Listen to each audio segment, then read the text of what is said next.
So this is it, man. Full custom acres. I needed a little room to spread my wings, you know? If you listen just right, you hear that? Whole lot of nothing. Nothing. As the saying goes, turn the page, right? No, this is a whole new chapter. Awesome digs, man. I wanted to get my friend Tom out here. I got a project I need a hand on. I also wanted to give him a little tour of the homestead. So apparently this was some kind of a horse ranch. They were raising thoroughbred horses. Oh, cool. You know where I'm going with this. Oh, yeah. No horsing around, baby. All cars. Man, I love that backyard. Look at those hills. You know, when I drove up the driveway, I was just like, I'm home. When I was looking for places, you know, it's a lot like looking for a car. I had my heart set on something completely unique and allow me the freedom to do what I want. You know, I've been in the city in a workshop for like 20 years, man. So being out here, it's where I need to be. I mean, total inspiration, right? Get your creative juices running again. Get up in the morning, no distractions, just create. You could build for days. That's what I'm talking about. I've had cars stashed at friends' houses all over the place, so I got a few projects lined up. I'll show you what I got on the queue. It's Ian's turn. Pretty cozy out here, you know? You can stand out here and just gaze at the sunrise, sunset for all eternity. The cars do not build themselves. Well, you know, I got the shop all dialed in. It was a lot of work to get it going, but power's on, it's all cleaned out. First project is queued up. Let me show you what I'm thinking. Whoa, what you got here? This is the project. 48 Packard, you remember Don? Well, I finally got it from him. I got this thing from my friend Don. I've been eyeballing it for like 6 years. The thing that was kind of the specialness of this is that the two-door, look at the slanted post already. Yeah. And then it's the fastback.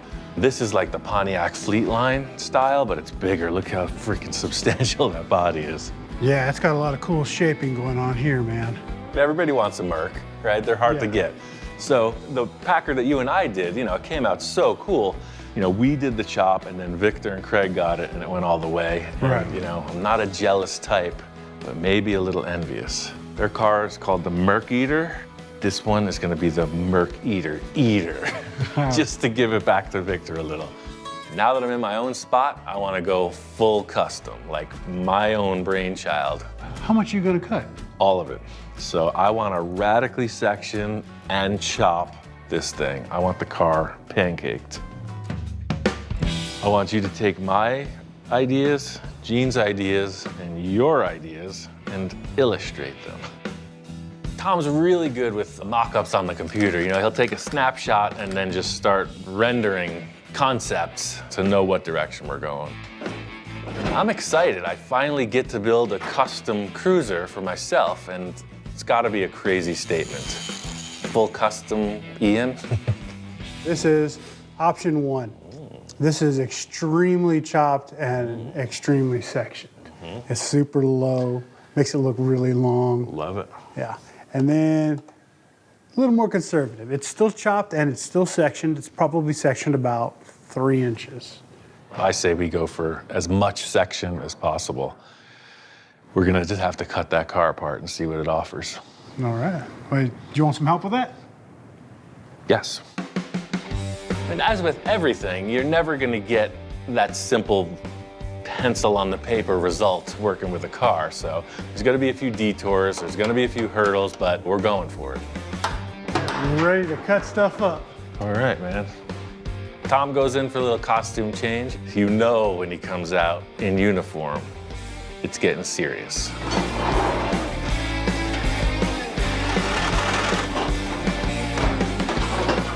It's my turn to take a roll of the dice on my own project. This is pretty ambitious, but I'm 100% committed. If you could just take off all this hardware, I'm gonna make a 4-inch strip of cardboard. Cutting the sheet metal is not that big a deal, but where you cut it is a big deal because it's got to reconnect. So I'm kind of thinking about how this thing's going to fit once it's sectioned down. It may look like kind of a jigsaw puzzle, this line that I'm drawing through the car, but for whatever reason, I'm able to see right through where it's going to come together. Here's the biggest problem of all. when we section it vertically, the trunk lid, the deck lid, is going to fall inside the trunk cavity. I mean, I totally trust that you know what's going on here. It looks like you've seen it ahead of time. Glad you do. However, I am still confused as to what's going on this back end. Can you just give it to me one more time? Explaining to Tom one of the biggest issues with the section of this car is in the rear end. We are facing a major proportion predicament. So the bumper matches right there, but then when you section it up, your car's ending here, and the bumper's way the heck out here. Okay. This is a pretty big undertaking, so, you know, it's all theory until you get to cutting. I want you to know that this is my prized possession. My whole life, I've always wanted a section Packard, so whatever you do, don't screw it up. All right, here goes nothing. This project is pure calculated fun.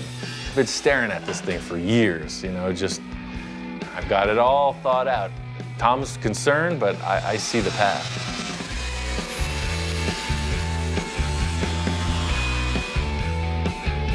For my next trick, I will remove this entire rear panel. Envision, if you will, a straight vertical drop, right? And it's way inboard. So you do have that shelf now. Yeah, it ended up with an underbite. You know? This body is a few cuts shy of coming down. If you see something going wrong, run. Run. A little bit worried, but at the same time, very intrigued. I want to see what happens. I'm just gonna go slow. Good, right there. Perfect. I don't think it's gonna work for the front. We're just gonna have to muscle it. Talking about you and the guns. Come on, get over here. Well, Got a plan. You know, I need all the help I can get, and those two dogs are not gonna listen to a word I say. So Tom, being the senior crew chief here, he gets to do the heavy lifting. right, this is real grunt work. You can do it. Just put your back into it. What does it look like? Whoa, she is sectioned. It's like a freaking bullet, man. I knew it was gonna happen. It's just like, whew. Step back and look at this section. I mean, as they say, right out of the gun, it's tight. It lined up really well. 4 inches is pretty radical for this style body. And it's there, you can see it. Not that I'm saying that I don't like it. I just want to make sure that this is what you really want. It's what I really want, Tom. Okay, then let's move forward. Getting this thing sectioned is the exact start I needed. I'm going in a way more radical direction. This needed to happen first. Perfect fit. You sure you've never done this before? Oh man, I just dreamt about it.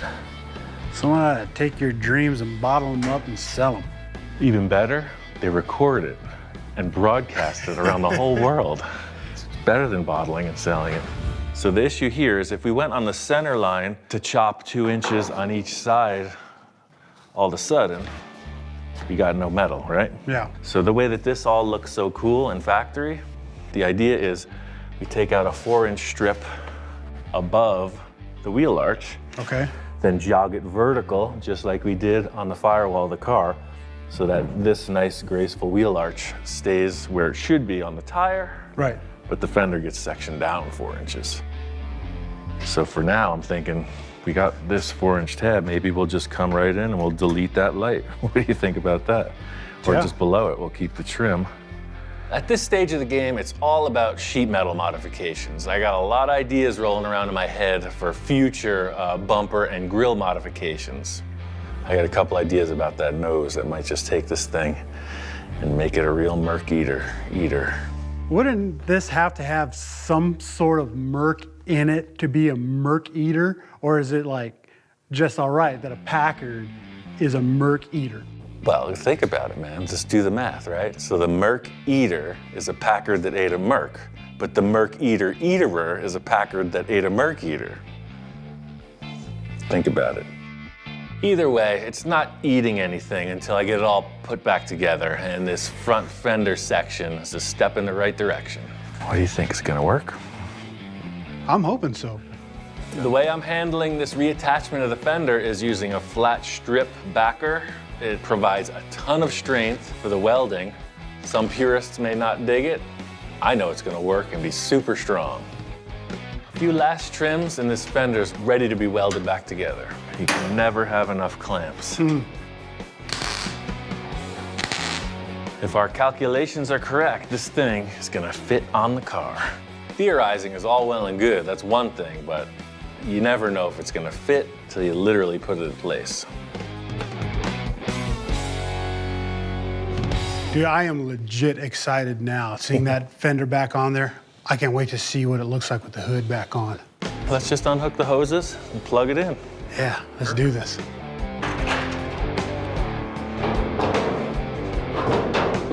Look at that. Now we're getting somewhere. I want to tell you, you did a good job. It's not even finished yet, and you've done a good job. From the beginning of the customizing cars fad, it's like they want to make the cars look better, more streamlined, more radical. The giant bulging sides all of a sudden disappeared, and now the fenders look way more horizontal. That's the result I was hoping to achieve. It just looks so long and lean. Wait till the top's chopped, man. This ain't nothing. Hanging out with Gene has only gotten me more jazzed about taking this Packard all the way. So this is where we're headed, man. We're gonna chop this thing. I put some bracing inside. Being that it's a fastback, it's a little trickier than anything with like a belt line trim and a deck lid. You're chopping the whole back of the car now because the roof goes right down to the bumper, basically that line. Yeah. So it's a big hunk of metal we're cutting off. Man, I hope you got a whole bag of tricks for this. The whole mission here is radical custom, right? I don't want to do anything halfway this time. The section is as much as we could get. You see it, the tires are on the fenders. Right. So I want to chop the same way, as much as you can. Everybody's telling me fastbacks are such a challenge, you know? You're gonna run into some problems with that deck lid. Can't wait to see how you figure out the sail panel. That's what I'm about. Just, yes, let's figure it out. See how from the back standing viewpoint, this appears to be higher than the windshield? Yeah. So if we chop this 6 inches, it may look too small. I just don't want to end up with a little mail slot windshield that you can't see out of. So Right. I'm gonna make a little call for safety with that. We're gonna take out the top of the windshield, chop the top, and then put it back in. Saving all the pieces we cut out comes in handy, and it makes a perfect template. All right, now let's close the door and we'll weld that one shut.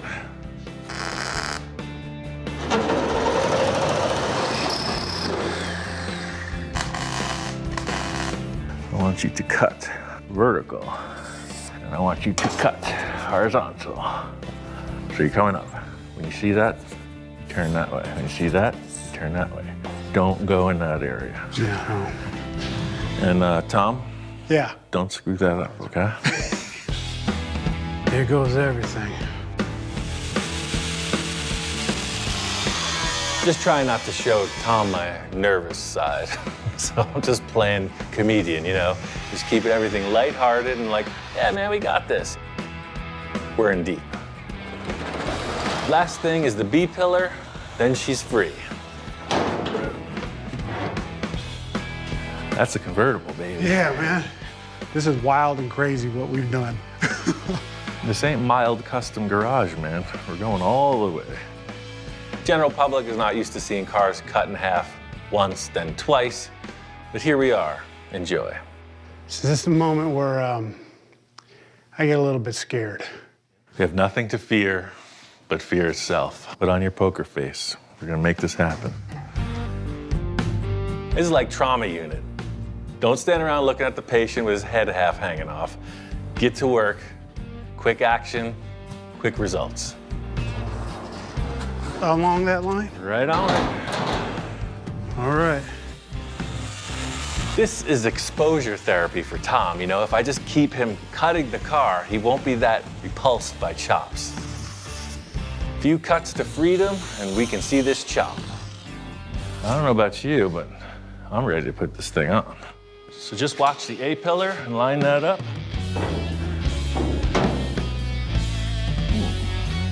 Look at that thing.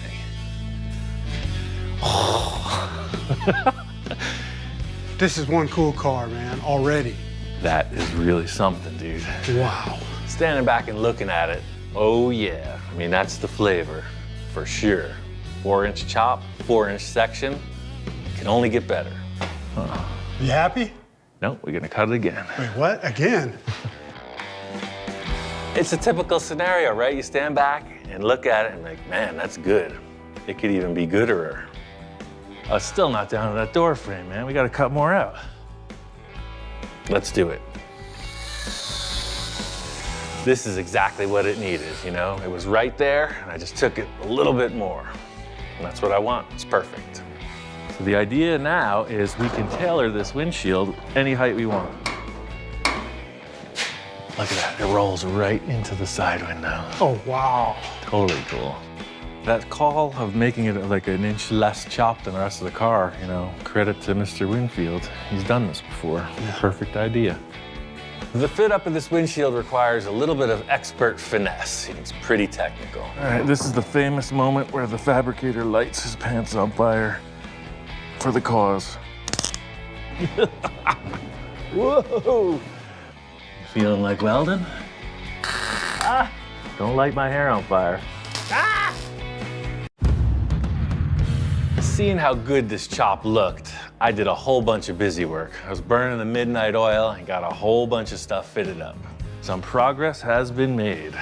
Oh. I really went for it in the past day or so. Yeah, I see that. What have we got going on here? The inspectors and I were in here doing hard time. I didn't like the miniature window that was getting set up, so I just pulled this back and I attached the roof. That way there's structure. The roof line looks so good, I did not want to compromise what was there. So as a fix, I took the B-pillar and moved it rearward so I wouldn't end up with this miniature back window. This is definitely his favorite build yet. You know, he likes the cruisers, and you can see he's all, look at the nose action. The biggest challenge of the car is in this rear third. These shapes do not align at all. We got two different contours. You know, this is flapping in the breeze. It can be positioned. If I push it down, it's coming down and then up and down again. So we definitely want to have a nice graceful transition into the fender. The key element here is we cannot mess with the frame of the glass. The glass is rigid, it has to sit. I think this is the biggest intimidation point for anyone that would chop a fastback.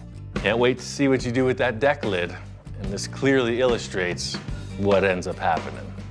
I say we slice right from here, underneath, right to there. And just lift it up. You got your eyes, and you got your muffs. One shot deal. And they're pretty fashionable. I like them. I wear them to the club on the weekends. I don't know if you can even call this a technique. This is more of like an emergency recovery effort. That's how I roll. It's like, that's wrong, do something. I'm gonna bet you can just lift that right up. Ha-ha! We can live with that, eh? Yeah. And there's a little mismatch here, but that's totally usable. The whole thing is you want that line to flow, right? Flow is flow, no matter how you present it. If you don't need no fancy tools, this piece of steel rod illustrates perfectly a graceful arc. I think we can get away with that. I mean, if anything, lastly, see the bottom edge of the window opening? Yeah. You can always just slice that and bring that up just a hair. This little shim trick does exactly what I needed. It's not a perfect case scenario, but it bridges that gap between what the glass will offer and what the line of the body needs. Well, if this is the spot where it's supposed to be, yeah, you got a big old gap and drop going on here. What I was thinking is, you know, you got all these loose ends, right? If you could somehow just take that deck lid, like put it on the ground and just smush it, it might fill that whole gap. Yeah, but then your trunk lid flat. Check this out. Just like you hear, you know, they're gonna reskin the door, reskin the quarter panel. We're gonna reverse the process. We're gonna separate these two panels. So if we can take this razor and get all the way through, the outside will remove. So I want you to do that all the way around, and I'll see you tomorrow. This might push down a bit. Sort of like what we did with the roof. Look at it. Yeah. You know, these angles might not work on the car, but let's chuck it on there and see what we're dealing with. Look at that. That's gonna work, huh? Oh, yeah. Totally gonna work. This smush technique is highly unorthodox, and you can see it works perfect. There's one more thing I want to lay on the table. We're not even making a deck lid. Wait, what? With this deck lid back in place, leaves a lot to the imagination. Something about the seamlessness of it. I love the idea of not having this open. It's gonna be so much smoother. So it's just gonna go straight back. Straight back. Wow. You know, full custom, right? Yeah. Concept style. We're never going to the grocery store. My calculations are correct. We're gonna slap that on, trim both sides, tack it down. Let's do it. Contour, this is gonna be perfect. Now I need to figure out if I'm gonna put the replacement skin above or below the deck lid. The whole thing that has to happen here is step back and take a look at it. All right, man, as usual, I made a couple subtle changes. Okay. The idea of the deck lid skin stuck, but I shifted it down.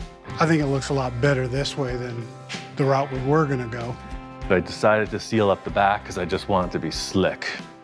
Takes a lot of thinking, a lot of considering, especially when you're chopping up this compound curve. It looked best pulled down right to that roll pan area. So it's the back end of this that's really gonna bring it together, you know. I kept saying we're gonna have to make a lot more of the car, and you can see what it's coming down to. In my opinion, it is always easier to use what was the car and put it back in shape. First things first, why don't you take that piece of the Packard, and you see the little seam left and right? Yeah. Just cut off those two taillight sections. Just get the outer skin. Let's lay them up there and see what works with that. Man, I'm really liking the way this thing is turning out. Good answer. Hey, you wanna trade for a 47 coupe? I'd have to do the same thing all over again, man. Like I said, this is my vision. Look how freaking slopey and low it is. Yeah. From what I'm looking at here, you know, my vision of the whole thing, a custom roll pan will really seal the deal on the tail end of this car. You know, like any custom, you want it to flow, right? So just like before, with the flow of the roof, look, there's a dead end right there at this Right. balance. So I want to build a roll pan. I think that's gonna look really cool. All right, first thing, we're gonna cut this off. The deal with this roll pan is that we're creating it from scratch, significantly different than the rest of the car in the section and the repositioning of Packard parts. This perfectly illustrates all the other panels I made while Tom wasn't here. This thing's pretty cool. I got it from Eastwood a while back. The shrinker has like these little teeth that pull the metal, so it works like a stamp and then a crush. So the shrinker does physically shrink the edge of the steel, and it puts a lot of stress on the panel. That way it makes the English wheel a lot more proficient in the curving of the steel. All right, let's see how this thing looks. Oh yeah, very satisfying. This is really just winging it, exemplified. No template, no nothing. Stick it on the car, create a series of parts, then just trim it out and weld it all complete. The process here is about trimming and welding as you go. All right, man, that is a roll pan. Look at that, it's rolling under the car. That certainly is, man. It's just what I was talking about from the start. The back just goes boop right there, and then there's gonna be a little bumper hanging under it. Yeah, man, it's really cool to see this thing come together. Yeah, see now with the hole filled in, it just slopes right back. This is looking real close. You know, the lines are established. There's a couple other things I want to do, and then I really want to push the car outside and take a look at it.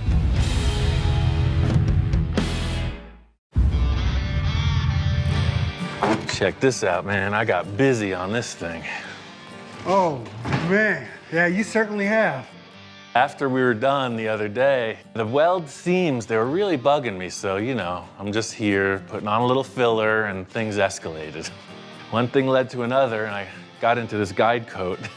By the time I came back to sanity, I realized the car was blue. I guess you could say I might have got a little carried away. You know what though, man? I'm telling you that this color on here really shows off the work.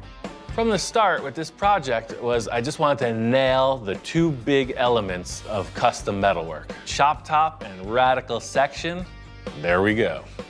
This was like a no holds barred experiment. 4-inch section, 6-inch chop. You could see it worked. It's been cool collaborating with Tom on this because I thought I was just gonna be solo way out in the wilderness. The most satisfying part was working through those critical issues. A, the windshield height, B, the rear window size, and C, the flow of the roof right down into the bumper area. But if anybody deserves a full custom cruiser, it's Ian Russell. That's good to hear, because I'm going to send it over to your shop for finishing. I did two more other things I was going to show you also. I picked up these old surfboards.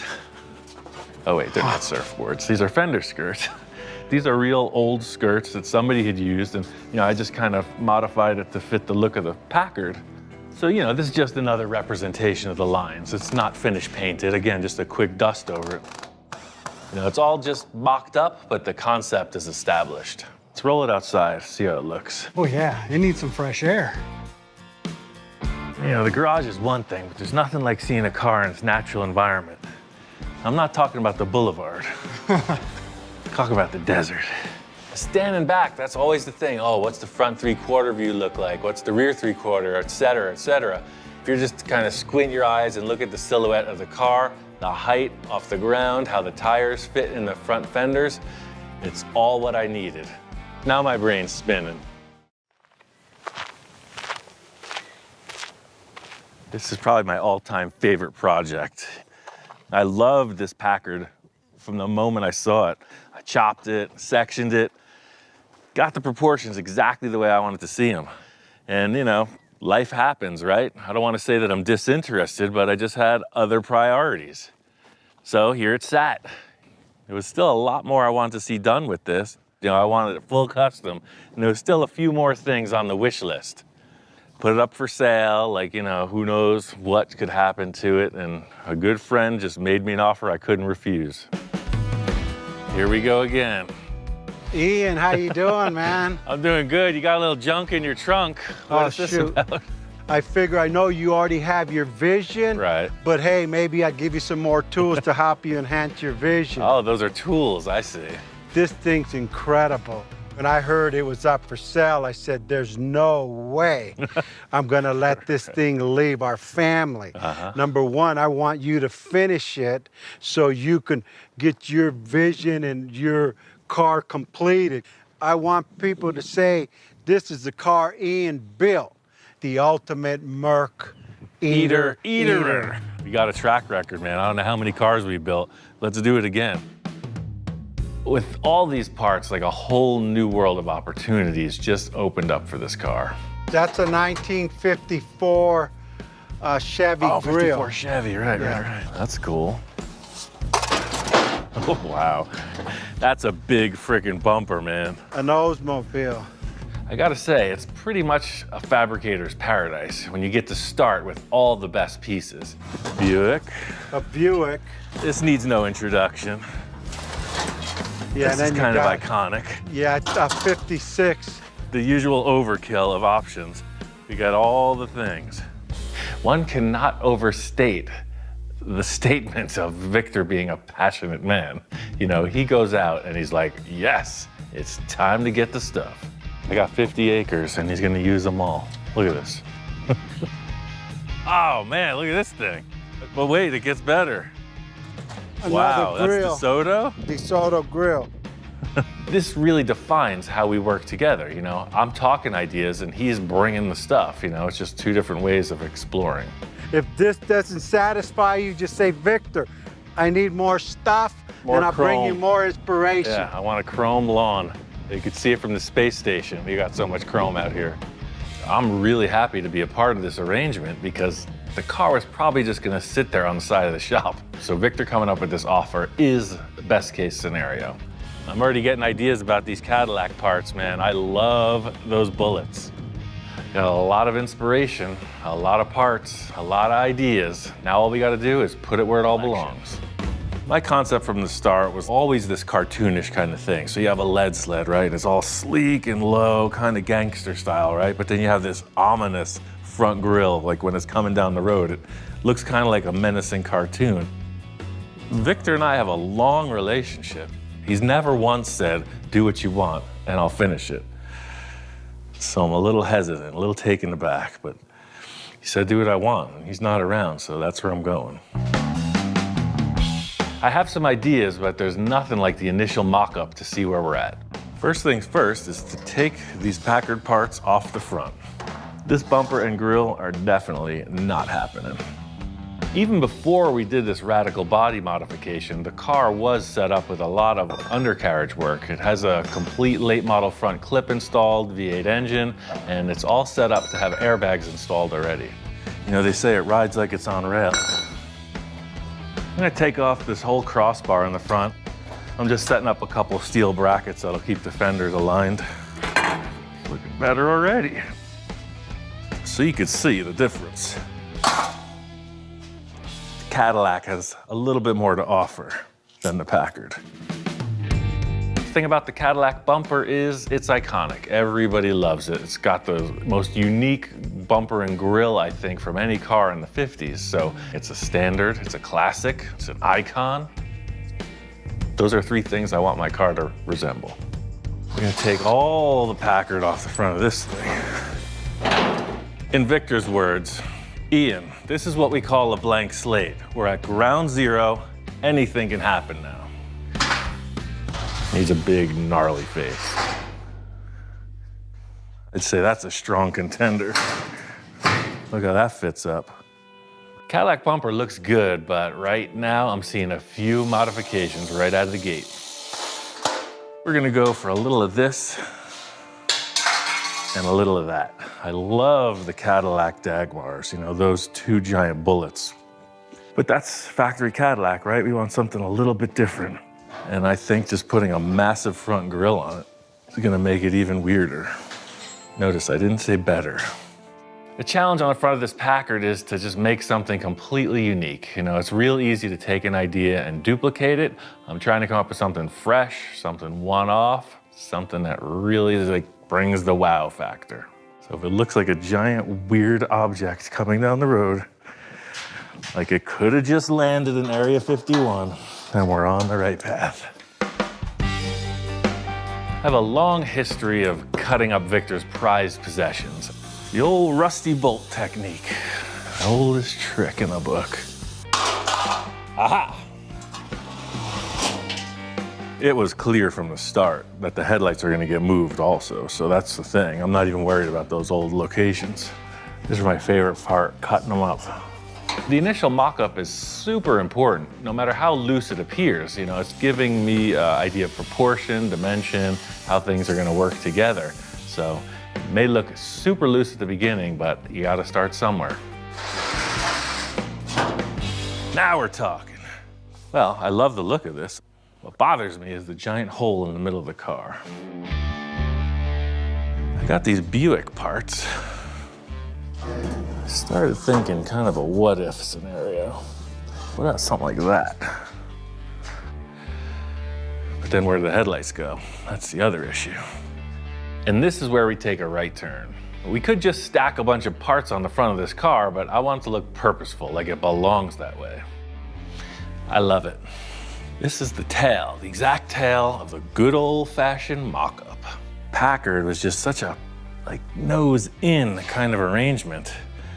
I feel like this big, giant grille will really help it out. And you know, like a bunch of these Buick teeth. Like a whole row of them. Merc eatering grille. It's gotta have massive teeth. Right now, I'm just looking at the grille and bumper, how that chrome parts fit together. You know, later on down the road, all the sheet metal on the fenders is gonna have to be modified. This would seem like a lot of work to the average individual, but for Victor, it's probably a walk in the park as long as I'm accomplishing it. So that's where we're going with this. Now I'm working on this front bumper arrangement, and I need to make some really three-dimensional sheet metal panels. And I got a hold of this English wheel because I want to take it to the next level. Well, we can do that. I first heard about Bill and his book because he's a fan of the show. So he writes me a message, dude, I love your show. I love what you're doing. I have the information you need to take your career to the next level. People have this mistaken impression that it takes 40 years and you had to have been born in London. You can learn English wheeling in 40 hours if you apply yourself. You know, that's what my high school teacher said. You could really be something if you'd only apply yourself. My end game here is to build cool stuff. Just to learn something for the sake of it, not so interested, but knowing the end results that are offered, count me in. We can get you up to speed today and adding some coach building tips and tricks to your toolbox so that by tomorrow you'll feel comfortable making full-size panels. Heck yeah. It does not take 40 years to learn this. Thank goodness, because I'm almost out of time. A motorcycle fender can have all the shapes of any car. Because the challenge is making these dome and dish shapes. That's right? exactly right. And there are only 4 things you can do with any piece of sheet metal.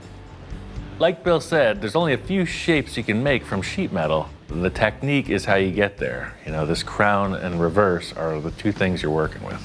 A crown is pretty easy to understand. It's basically, if you hold it right, it will hold water. But the other shape that you have to make, especially if you're doing these 1940s kind of cars, you have to make a reverse. See that? Science. So, science. You've got a curve going that way, but you also have a curve going that way. And no matter how you hold this, it will not hold water.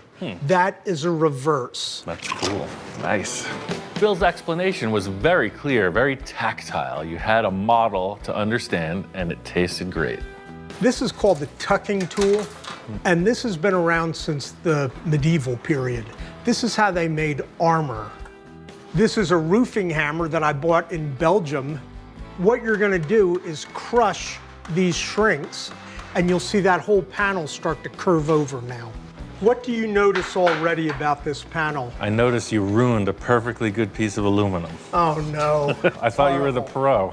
They call these little deformities a bag of walnuts, You ain't okay? kidding. So we're gonna make this bag of walnuts even bigger. Let's get rid of the walnuts in the English wheel. I don't do well in groups, I don't do well in class, so this one-on-one lesson is ideal. Look how far we've brought this already in just a few minutes. An English wheel is a rotary hammer. Think of having, an infinite number of hammerheads. Up, up, up, up, up, up, up. That's just so much faster than the handwork that we were doing originally. For sure. Perfect. Ian, you got a feel for this. I want you to make this panel perfectly flat again. No cheating. It's nothing but a rotary hammer. Right. Pow, pow, pow, pow. I think that's really pretty darn good. Young man, you are no longer an apprentice. You have graduated into the shop. I gotta say, this is one of the proudest days of my life to graduate from Apprentice English Wheeling 101. That English wheel lesson got my brain spinning. This concept of coach building, it's something I've always known about but never really experienced. Now knowing how I can just form the sheet metal to whatever I want it to look like without relying on an existing car part, that's a new challenge. First thing first is these Buick teeth. This will be the center one, and I want that to just hide that. My process always starts really loose, just stacking a bunch of ideas and seeing what looks best. But now it's to the point where like fantasy meets reality. I take the old Buick bumper and segment that and just bolt these all in place. Even though this Buick bumper is in pretty rough shape, it does offer these perfectly spaced holes where the teeth bolt on. So that's a good starting point to get them at least positioned. So now it looks like a bumper again. All about the mock-up. You would think that these would be all the same, but they're all unique. There's a left and a right side of these things.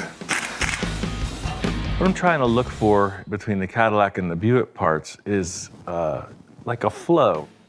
It's like I feel those teeth either have to go like up. They have to go up. I was thinking I would see this chrome, but I'm gonna delete it. The whole key for me, it's just like making music. When it sounds right, it's right. Good news is the front of the car is getting lighter and lighter with every modification. There's no instruction manual, there's no rules, just what feels right. I like that. You know, that's a mouthful right there. The only thing I would add to that is maybe this upper grill bar somehow. The mock-up's really coming to life, but to have these parts technically fit with the car is a little bit more involved. Not 100% on this upper grill bar, but what I love about it is how it comes down, down. It's that classic waterfall effect where it's just stepping down. The upper lip, maybe, maybe not, but once I place the headlights, that'll determine. I like these, early, mid-50s Oldsmobile. These are the original Packard headlights. The whole front of this Packard is looking completely different than it was when it's stock. So there's nowhere to attach these headlights. So I'm just creating a simple crossbar to hang the bezels and figure out what looks appropriate. I'm just looking for that face, you know? The face only a mother could love. As long as that's cool, I can build anything behind it. I want the car to be custom, right? So it's easy to just hang a picture on the wall. I don't want that. I want it to look a little more aggressive, a little Frankenstein-y, a little bit overbearing. It looks a little like Victor to me. It's got the mustache. It's got the cool vibes. It's not his car quite yet. I'm not concerned in the least about anything. So this hood, it's a no-brainer. Cut it right through. And this should illustrate it quite clearly. There's your problem right there. It just doesn't line up. It's a complete mismatch. The Packard grille design and the Buick grille design are totally different shapes, so the front of the hood's definitely gonna be modified. All I know is the headlight goes here, and it's got to taper into that fender, however I feel it's right.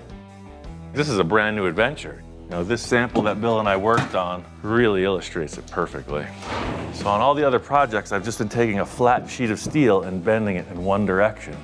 What I'm trying for is somewhere between this and this.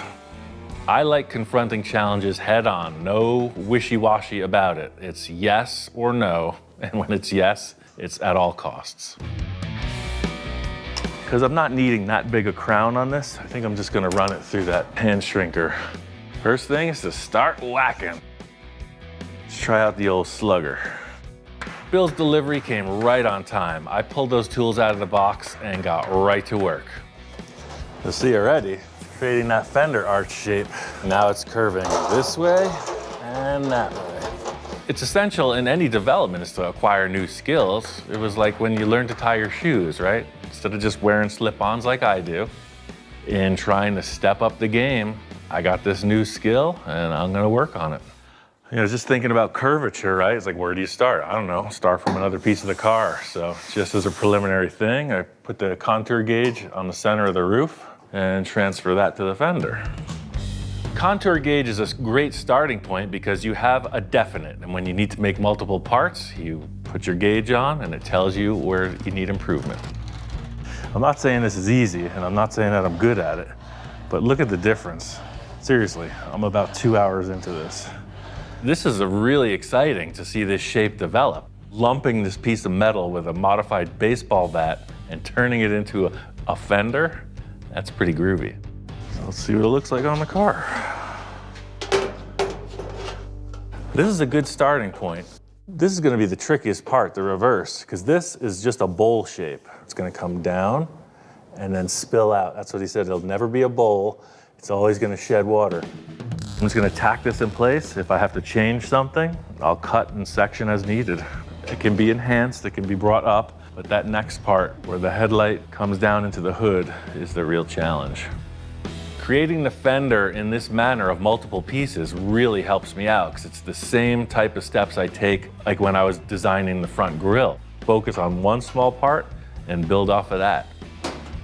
What I'm trying to decide is, do I want the fender to just be like up to the headlight or do I want it to be more like a shelf across? I'm feeling like more like a shelf across. Even though I graduated from Bill's apprentice panel workshop, I possess a master's degree in winging it. Bill says most people would create a buck and build to that, so you know your forms and where you're going with the shaping. I'm not affording myself that because I'm really not sure what I'm building, so that's a good recipe for a disaster scenario, and in my opinion, that ups the challenge. This is gonna be the crown, and that's gonna be the reverse. Let's see what we can do. At a point in everything, you just gotta be you, right? You gotta do your own thing, and you have to apply all the knowledge you've been given. That's what makes each person's results unique. I got exactly what I wanted. Look at this shape, you know, this really swooping down from the headlight. You know, it looks like the headlight belongs. Look at that side, it's just stuck on. Now the fender goes right to it. Knowing Victor, it may have a minor enhancement, but I'm gonna finish up that other fender and see what's gonna happen with that big bulbous nose. It still looks bulbous up front, but at the same time, it stops in a squared off way right above the mustache. It's just not gonna weld in. You can see all the gaps and the mismatch in the corners, but instead of wheeling out a new dome on the English wheel, maybe just use that piece and adapt to it. I've been really focusing on honing my English wheel skills, and I'm not afraid to dip into my bag of tricks. It's all about the end result. So why don't you work on taking the paint off of this, and I'll work on taking the paint off of that. Every one of these old cars, look at that. Hiding secrets. Nothing shocking when you're dealing with old cars, and frankly, surprises aren't surprising. You know what? You're gonna get your first English wheel lesson. All right. See that thing there? Yeah, Put it in that thing over here. that thing over here. And just like that, the student becomes the teacher. You know what your second lesson is? What's that? Don't put your fingers in that machine under any circumstances. Now, last time you were in the shop, you hurt your finger. We don't need a repeat of that. Ow! Voila. With this approach, you gotta be flexible. The key thing is just to make sure everything's symmetrical in the end. Yeah, I'd rather not cut it in half though. It's all about positioning with this nose. You know, I don't want it too pronounced and I don't want it to look like it's disappearing. Flip it back over. With your idea, show me it upside down now. What if you just stick that on top and we splice it back even more? Oh, I like that. Look at that. You know, it's gotta have the character you're looking for. If it doesn't have the character, it's not the car. Once you see it, you know it. Quickly move on. Take action and get what you're looking for. Oh, now you're getting somewhere. Now with this machine, I can actually fuse steel together. You're gonna trip out. Last part of this equation is to see how the hood merges into the fenders. So you're talking the fenders coming in here like this. That way the hood's just a little cap on top. Cut me 2 of those, and I'll work on this stuff. While my trusty assistant cuts out the sheet metal for the hood, I'll splice in the fenders, and we're on our way. Like they say, old habits die hard, you know? We just took that piece of sheet metal that exists, flip it, slap it, put it in. So just like a pancake, it got flipped. Yes, exactly. I like that analogy. Hey. Hey, how's it going? Victor coming through the door every time, it just feels like there's a drum roll. It's like, going all Looks right. the same to me. What have you been doing? When the cymbal crashes, you don't know what the response is gonna be. What, are you still on your honeymoon or something? What have you done? On this end of the car. Oh, sorry. I left that one alone. This is the moment we've all been waiting for. Hopefully, I've lived up to my potential and Victor's great expectations on this project. Holy what the hell happened to the front end of that thing? Shoot, I could get a job working for the railroad tracks, clearing off rocks and debris with this thing. Man, you came in, cut up that caddy bumper, put the Buick bumper on that thing. It's almost like some crazy designer back in the 50s got pissed off at somebody and said, I'm gonna design a car. And that's your dream right there then, huh? That's one of them. It was more like a nightmare, but that's what I wanted Well, I to was see. thinking maybe you were an angry child or something. I mean, I did everything that I would have done had it been, you know, just up to me. If it was your dream car, you know, what would you want to see done different? Well, now that you ask, I gotta say, I asked for it, and here we go. all we have to do is tie the front to the side to the back, and we're done. So they're just like, and it goes by, and like, wow, what did Ian do now? As I'm looking at the side, them B pillars gotta go. I just see one massive windshield. And then of course the skirts, these skirts gotta come up to here. I gotta mimic the two front Dagmars in the back. Wow, the car goes by and they're like looking all the way through it, like what the heck happened? Well, I don't know what the heck just happened. Maybe I shouldn't ask your opinion. Now we're building a whole new thing. It's a slide enhancement. I don't change anything. If I'm understanding correctly, the major change is that as the car goes by and people are going, wow, the biggest change is going to be the removal of these B-pillars. My concept with including these B-pillars and radically redesigning the rear quarter windows was specifically for this old school look. The easiest thing to do would have been when we chopped it to just leave it open. It may not look like it, but this window is totally stretched. Like I say, like a 36 Ford, where when they chop them too much and this becomes miniature, Yeah. That's what was about to happen here. And instead, I did all this work to make this window really big. The more we talk about the custom look of the B-pillar, I think Victor might be coming around. Got kind of a change of plans. This car, as Victor says, is telling us what it wants. What it wanted was this Buick bumper that I cut apart, the leftover pieces from the front. I need this part of the bumper in the back, so I thought, why not just use the Buick? Like I say, you gotta be open to everything, right? I have no hard and fast design or theory, so sometimes the answer's sitting right in front of you. So to me, it only made sense to section it, clip it, cut it, reassemble it, flip it upside down, and put it on the back of the car. Like that. I feel like it really affords this kind of split bumper design. It shows the roll pan, and it's still one piece. So on my third trip to Victor's, I just brought everything. I took everything off the wall.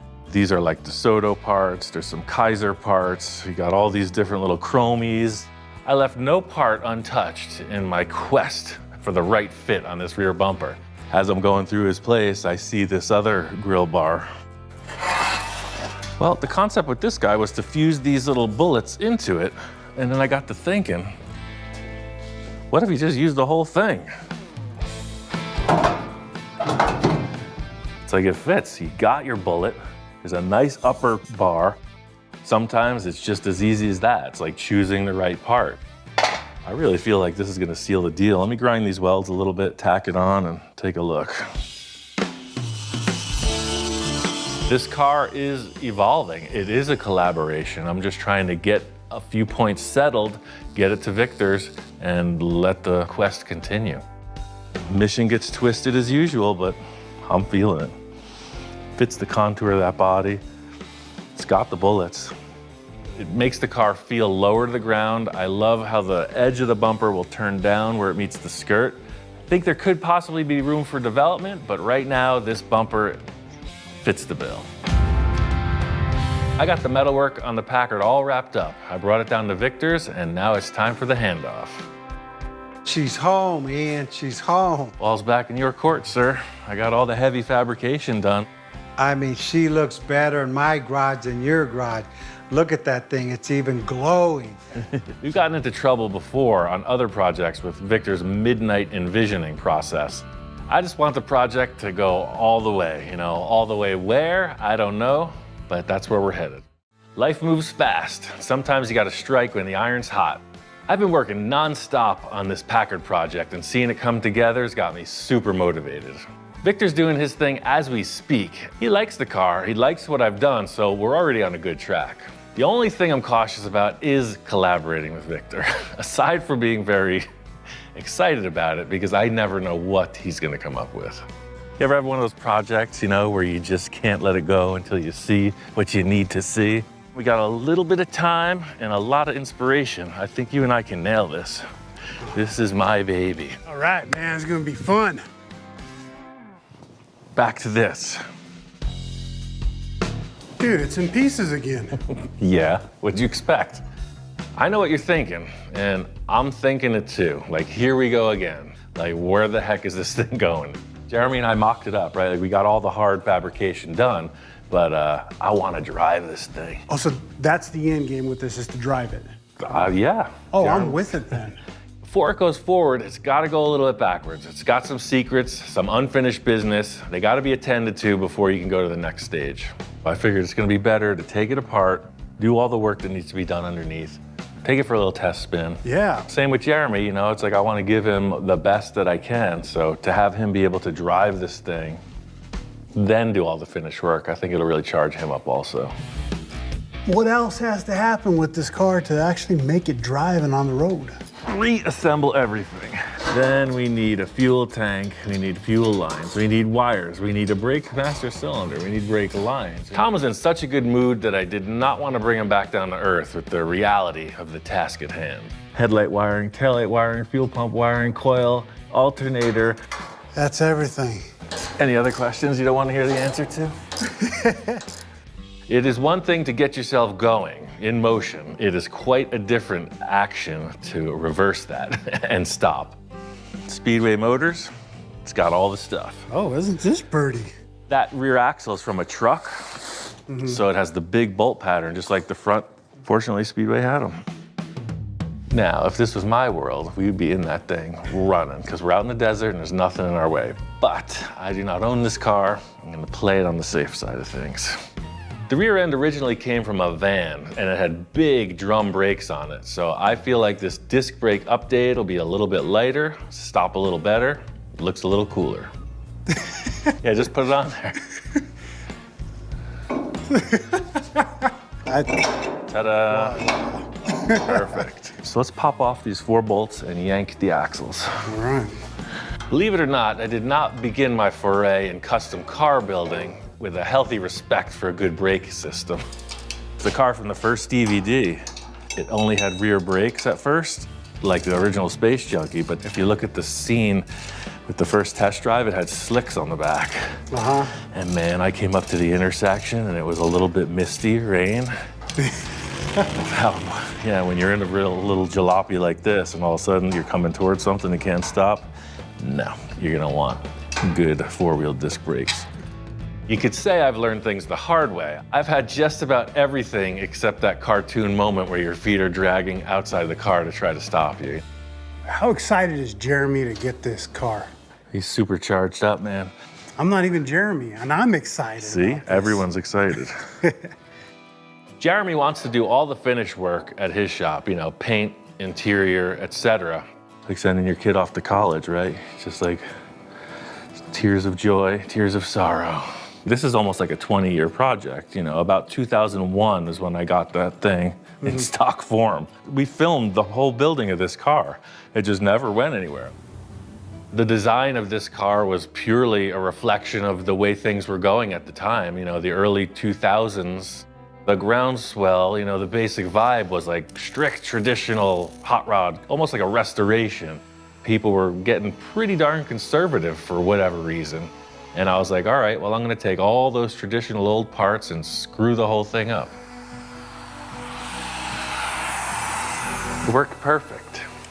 It only went to a few shows, and every time it was out, people were just like, man, that thing is weird, with its pink pinstriping.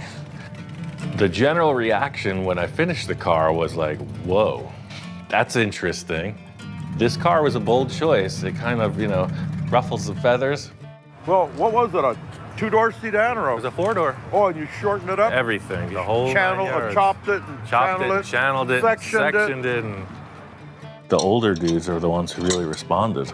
Well, what a car. I've never seen nothing like that in my life. I've been around for 77 years. Right on. That's cool.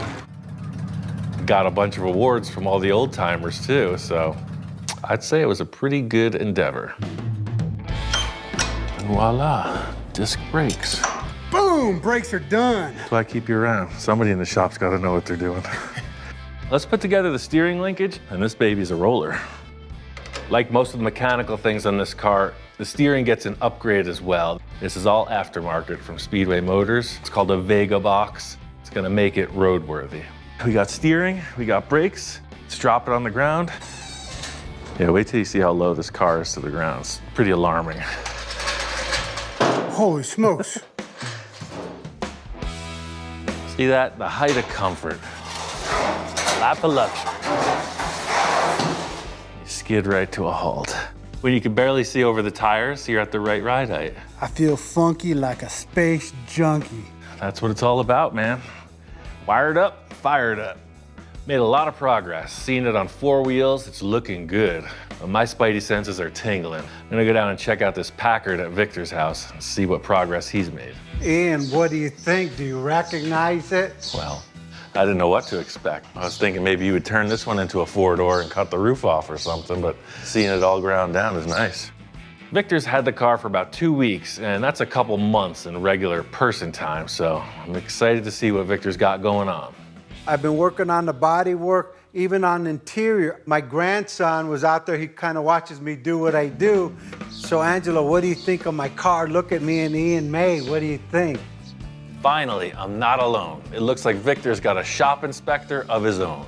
If you took this to school, I think the girls would go, man, look at Angelo, he looks cool. For now, it's a Don't tell Ian, he'll be pissed off. He'll put you out in the desert and let the scarecrows get you. I'm sure his grandson is just trying to say, Victor, I love your ideas. Just take it to the next level. It's kind of like what Victor does with me. Since the car's been here, I come out at night and I just like focus on it, really just taking the car in, absorbing it. What else could I do to enhance it? Since the front end of it is so powerful, I want to keep that theme throughout the whole car. The front end is crazy. In the back, looks good, but I need something that when you see it, like, here I am, I'm backing up, get out of my way. Okay. This is basically the same rabbit hole that I went down. We both love the idea, the way the original Packard wrapped around the sides. What's gonna look best on the back of the car? See what happens. That's how I work, just being open to the collaboration, you know, the value of what the car tells you it should have. I mean, I don't think you can stress that enough. That is Cal Worthington approved. Stays with your same concept. We changed nothing, but enhanced it, right? I think it's a solid concept, man. See, because you got this huge flat surface, and that's exactly what the Cadillac has, this massive shelf. Of course, you know, you modify one thing, it seems most times you gotta modify everything else, the full custom domino effect. The one thing I notice most in this rear bumper is the overall width. I think it's sticking out from the fenders a bit much, but Victor has another idea. What if I started 1 inch back from here and then come out to 3 inches with this skirt? What do you think of that? That really puts some hips on that car too, huh? With the great enhancer, who knows what will stick? For now, I think this is a solid mock-up. It's all a mystery until next time Victor wants to change what we've changed again. Tom and I are on a mission, and we are getting close to starting this thing. If we can get it to run, we're ready to cruise. This next step is critical. Jeremy and I built this really cool manifold setup. Just like the original engine, we used the Weber side drafts. These are really cool, man. Yes, sir. I just bought tubing blank U-bends, and we made it all. So the challenge here is to get both of these carbs to actuate at the same moment. So when you step on one gas pedal, 2 carburetors actuate. But what I'm thinking is, because it's already set up as this design with bearings, we're gonna put it sideways like this, somewhere in this direction. One rod goes to this carburetor, and look, it makes that one move as well. That's much more cooler than going out and buying something. This original Space Junkie was basically all used, old, repurposed stuff, mixed in with a little new. So 1948 engine, 1946 linkage, brand new carburetors, handmade manifolds. Perfect fit. This isn't Space Junkie, this is Space Gunky right here. Our wire wheel expert has spoken. It's time to get to it. There's one complication with my master plan for the dual carb linkage. This was set up for Tom's single carburetor setup, and this is clearly a dual. That's a different arrangement completely, so I'm one end short of success. I wish we had the other matching one. How old school and cool would that look? You got those internationals out there. Look in there. Field trip. Yeah. Come on down to Honest Ian's used car surplus. I don't know, man. 3 strikes and we're out. We're back in the shop. That was strike 2. Let's see. We do have some link. Oh, dude, hold on. Look at that. There it is. Let's take this hood off. This is a sail too. Get ready. It's windy. And it's all there. I'm glad you polished this oil can because it's going to get its first workout. I think it's really cool, man. Taking stuff off an old tractor for your hot rod. Repurposing stuff is my favorite way to build things. You know, it puts a fresh element a lot of times into your design. This piece isn't an exact match, but it's still got the same kind of end for the ball fitting, so it's a keeper. If my calculations are correct, voila. Aha, look at that. Dual linkages. Man, it's a good thing you keep all this old stuff hanging around. Note to self, quit throwing things out. While you're doing the oil can polish trick, I was thinking. So I did that mark, see? That ball is that far from the linkage. Right. Okay. Whoa. Way off. Yeah. My plan of attack is to shorten the longer end. So let's pull it in. We will reduce it in length. There it is. That'll work as long as it don't hit the... Or we could come up with a cool little riser instead of like that. Put some holes in it, make it look all techy. That way when this comes down like that. Oh, I like that. We got the function, now we just need the mount. How's that for pretty darn close? Can I make a suggestion? What? It's good. I got an idea. I want to run it by you, and you tell me if it'll work, or if you're just like, no, I don't like that. I'm cool with it. But I gotta suggest before you start drilling into those. All right, let's hear it. Okay. This is Space Junkie. Think space. I'm thinking I'm already thinking space. Starship Enterprise. Whoa. All right. Now, I'm gonna grab a couple pieces just to give like an example. Obviously, we would use different materials. It's not very often when Tom interrupts the flow with a suggestion. I don't know, maybe he's been talking with Victor. He's telling him to offer some enhancements. I'm not sure what's going on here. What if we came off of here? You've already welded metal here, so why not weld some more? A tab like this with a gusset right underneath coming from here to here. Why not circles? You got circles here, here, you got circles all over Space Junkie. What do you think? I love that idea. Yes! The thing I like most about Tom's idea is that it's very free-floating. I was coming up with this weird, heavy-looking contraption, and he's like, no, it should look organic, it should feel this way. And I'm just like, that's right. See, it has kind of like a little bit of a UFO type of look to it. Yeah, it's just got a little, little arm. The function is there. We just got to be sure that these two carbs work in sync. This rod is a fixed length, and this rod is threaded so you can adjust it. So just to get this one to the same length, I'm gonna put this piece of aluminum as a spacer and see I could thread it in and out. And when you hit the throttle, you'll be pulling from this one. Boom, they both go. Oh, hey, you did it. Can you dig it? Gotta keep it funky for the junkie, man. Woo! A few more loose ends to button up, and this engine's ready to fire. You know, the moment I've been waiting for, or maybe not so much waiting for. Either way, we're gonna turn the key and see what happens. Got all the wires in.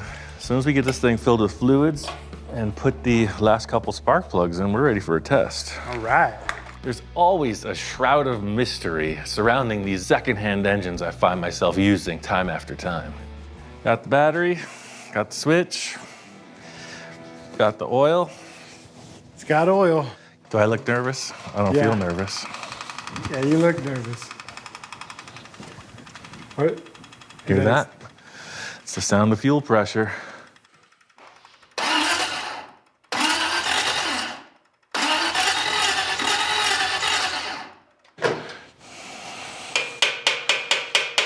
That's so frustrating.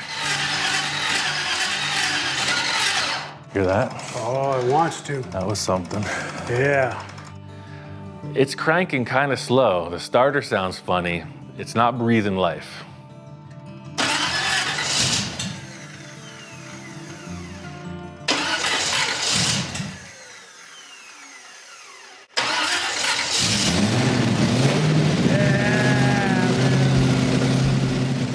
This isn't what I was expecting. You know, of course it needs a little tuning. It's a fresh start, but these carburetors are pretty exotic.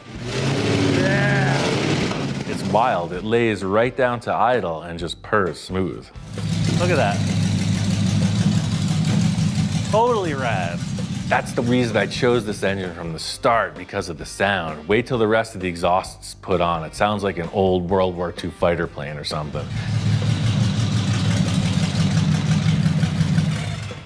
Wow, you notice how sweaty I was 16 minutes ago? Oh yeah. I'm feeling better. Was that nerves? Yeah, it was nerves. You look a lot better too. Yeah, I feel a lot better, thanks. Yeah. Just hearing this start, oil pressure, responsive on the throttle, this is exactly what I was hoping for, you know? Now, this is the impetus to get this thing all assembled and ready to drive. You know the drill, hop in through the roof, straight outlaw style. All right. All systems are checked. What could possibly go wrong? This has been a long time coming, like a real long time. You know, it transformed into this trailer queen in the first process of the build, and my dream, you know, 18 years ago was to get in this car and scoot down the road with it. Sometimes you just have to build a project, completely tear it apart, scatter the pieces across the nation, and then huddle them all back together. All these years, finally gonna drive it down the road. You know what the exciting thing about this car is? What's that? You put the steering wheel on when you're ready to go. I do. Are you ready for action? I am ready. Are you ready? I'm ready.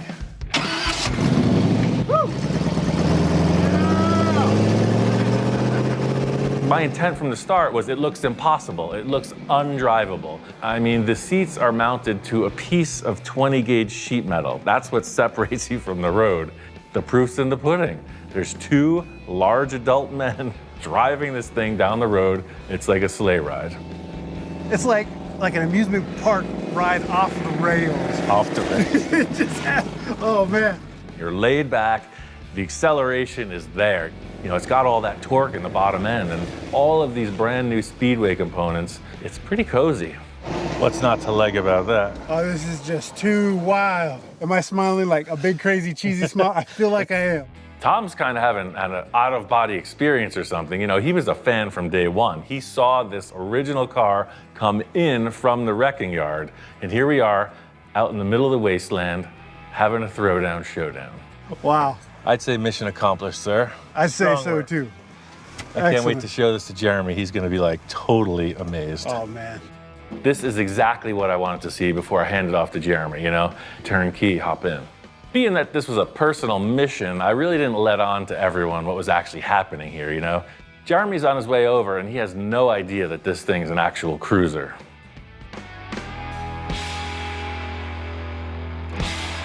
All right, man, well, I got a little good news. My friend Tom and I got this car running. What? I couldn't let it go without at least driving it once. My guilty pleasure. You're serious? I'm serious. Right now? It's all you. Hop on in. Ian, you are it, man. I could have just kept Jeremy posted on all the progress as we went along, but, you know, I like surprises. You're making dreams come true. That's my business. Business is good. It purrs. Yeah. Oh, yeah. Tell you what, I just came out here just thinking I'm gonna pick up a car, you know. I had no idea. No idea. He's mowing the lawn right out of the gate. That's a good looking car. I might have to build another one. Space Junkie 3.0. Now I'm starting to think things. Good call for saving it. Oh, yeah, Thank man. you. That's awesome. The plan with this from here on out is make Ian proud. My gears are already turning. Set him up, knock him down. That Space Junkie is history. On to the next. That Packard is calling my name. I called up Victor and I asked him to meet me at Gene Winfield's place with the car. Wow. You're usually the one saying wow. What happened? do you think? I didn't realize you were already going into paint. I got schedules. Man, it looks freaking great. I had no idea. You know, Victor is a passionate man, and this car is way further along than I expected. He's got this monster green candy, and all scuffed for a clear coat. You caught me in the middle of it. I mean, I just painted it. We color sanded it. We're ready to play around with the car, and then you call me. I know exactly what happened. You had one day off, so you went and painted the whole thing. I love it because we were always talking about like a monster or whatever, right? And what monster isn't green? Yeah, it's a dark emerald green. At night, it's black. Nice. This is what it was. It looks great, man. I had no idea green was going to be the color, but it's perfect. I'm happy with the base coat, but it needs something out to change up the lines a little or to give it, I don't know what I need to do. That's why when you called and said, bring it to Gene, hey, if I could get input. I got a surprise for you, man. I'm glad you were able to just throw it on the trailer in the middle of your operation. Finally, I'm going to do something for you that you weren't expecting. I'm going to throw a real curveball at it. Let me introduce you to my friend. He paints cars. Ian, Good to see you. how are you? Gene's not just a friend, you know, he's always been more of a mentor, you know, someone who leads me into things that I wouldn't have done otherwise. This car's a really good example of that. But now you molded in the trunk. Yeah, we closed that off. I love it. Yeah, when you came out to the house, you gave me so many good ideas from the section and the chop and, you know, a couple little tricks about cutting the whole roof back. I mean, it really evolved because of your ideas. Yeah, it looks great. The chop in the section is just good proportions. The lines are just absolutely beautiful.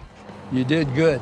Thank you, sir. You could literally say this guy has seen it all. So if he says this is a good shot, I'm like, yeah, sounds good, man, thanks. This is your canvas, your Leonardo da Vinci. Do your thing. Okay, well, let's get it off the trailer. I mean, this is the like next level treatment I was hoping for this car, you know? In Victor's words, we're taking it to the limit. I think everybody's gonna be surprised and satisfied. We just don't know where it's going until Gene puts his hand to it. Well, what I like about this car is it's just a little bit different. As soon as I saw this car, I immediately started figuring out how I would paint it. Well, I'm gonna create a Winfield fade, so I'm gonna mix up some various colors so that I can blend the whole side all the way around. Painting cars keeps me young. Well, I'm 93 years old, and I've been painting cars ever since I was 15 years old. That works out to about 78 years. My latest slogan is, I'm just getting started. Each and every car that I paint, you know, I look at it and I study it for maybe 15, 20 minutes, and then I immediately know in my mind what it's going to look like. It all looks pretty good. I got a good start. I'm going to come up in through here and make this, the total blend is going to be wider than what I have going right now. And then I'll keep playing with the colors until I like them. And so that's what I'm going to do now, is just make this wider.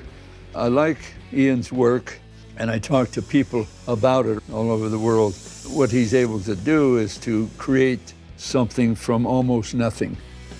I'm very happy to work with Ian on some of these projects, and I think we're going to continue to do that in the future. It's a good combination. I think it's just beautiful. Oh, I'm over halfway there, yeah, but it's just not quite good enough for me yet. Brighten it up a little, I think it'll be all right. Ian, check it out. We got it finished up. All that hard work and effort leads to this moment. Oh man, usually I'm the one saying that. Dropping that car off at Winfield's, you know, I said, do your thing. So as far as I know, Gene painted it, Victor got it back and handled all the final assembly. You never know what could have happened. The reason why I covered it, I adjusted it slightly. Just, sorry, it's my MO. I just got 3 questions. The first one is, does it have taillights? Yes. Number 2, do we have a fuel filler? Yes. And is there room for a license plate? Yes. Then it's a win-win. I'm really excited to let you see this thing. This is your dream car that you let me finish, and I did. And I hope you're happy with it. That's quite a build-up. Shall we? Let's do it.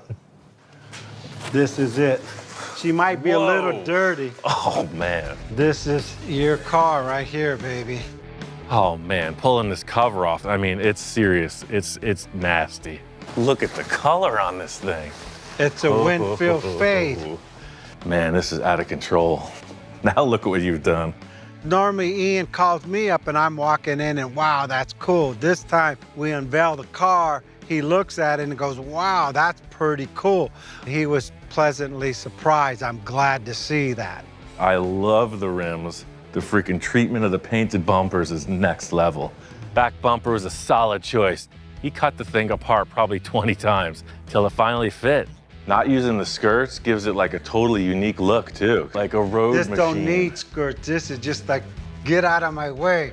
We ran into this taillight trouble on a few projects, but on this one, he nailed it. There's the brake light. See, it works. Congratulations on a job well done.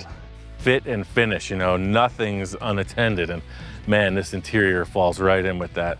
I didn't try to go Gucci, but I try to just change things around. Yeah, you finally got yourself out the hood, man. You're legit. Are you ready to take this thing and go and drive it now? Yeah, man. It's been years in the making. All right, Ian, let's do it here. Oh, man. First turn of the key. Hopping in a car for the first time, this car's got some grunt. Brand new drivetrain. It felt really good. This thing sounds awesome. Yeah, no, it fits the car. The car's a mean car. It's gotta look mean. Winfield was always talking about this fade and, you know, how things look differently from dusk till dawn type of thing. And man, when you get this car out of the garage and into the sunlight, it really shows off. Yeah, you really feel like somebody driving this car. It's almost like the Hulk. Yeah, right. That's what I mean. It's like a superhero car. Well, every car's got an attitude, right? And I think this one showcases all three of our ideas. A Winfield classic paint job, Victor's traditional lowrider, old school cruiser, and I got that crazy cartoon thing going. All three come together. It's a pretty unique vehicle. Wow. I gotta say, I've never seen one like it.